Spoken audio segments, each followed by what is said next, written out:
மே 19ஆம் தேதி உலக ஐபிடி தினமாக கடைபிடிக்கப்பட்டு வரும் நிலையில் கோவை சிங்காநல்லூர் பகுதியில் உள்ள விஜிஎம் மருத்துவமனையின் தலைமை மருத்துவர் மோகன் பிரசாத் இந்த வகை நோய்கள் குறித்து பொதுமக்கள் மத்தியில் விழிப்புணர்வு ஏற்படுத்தினார்.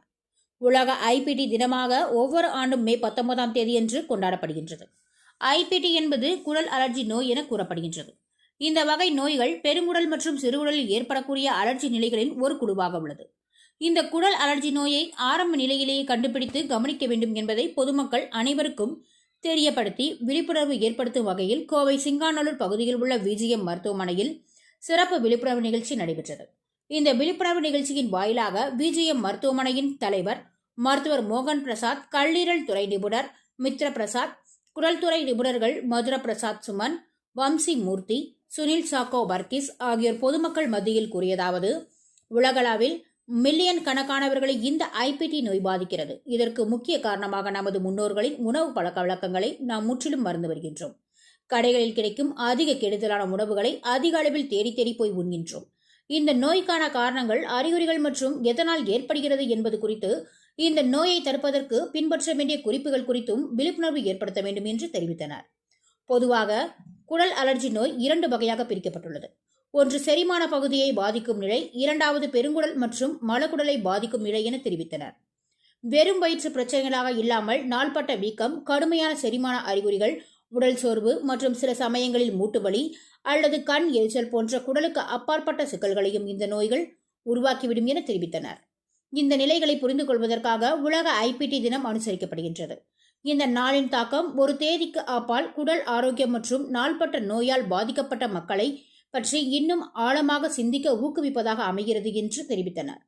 மேலும் தினமும் சீரான உணவு முறையை கையாள வேண்டும். அதன்படி வறுத்த உணவுகள், பால் பொருட்கள் மற்றும் காரமான உணவுகளை கட்டுப்படுத்த வேண்டும் என்றும் தெரிவித்தனர்.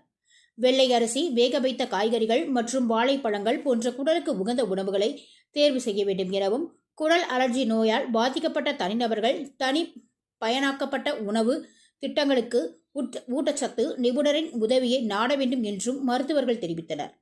குடலை ஆரோக்கியமாக வைத்திருப்பதற்கு உடலை நீரேற்றமாக வைத்திருப்பது அவசியம் எனவும், உடலில் ஏற்படக்கூடிய நீர் இழப்பு காரணமாக வயிற்றுப்போக்கு மற்றும் வீக்கம் போன்றவை ஏற்படலாம் எனவும், போதுமான அளவு தண்ணீர் குடிப்பதை வழக்கமாக்கிக் கொள்ள வேண்டும் என்றும் அவர்கள் கேட்டுக்கொண்டனர் என்பது குறிப்பிடத்தக்கது.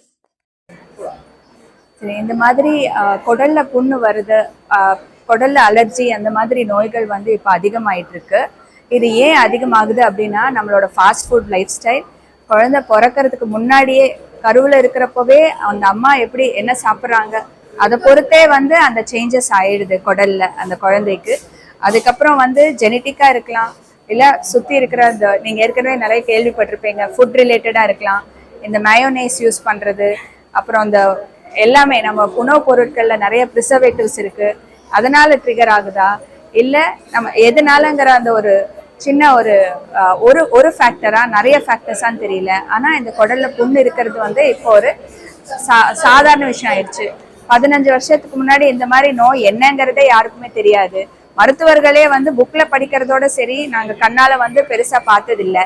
இப்போ வந்து சர்வசாதாரணமா டெய்லி ஒரு 5-6 பேஷண்ட் இந்த பிரச்சனையோடய வராங்க.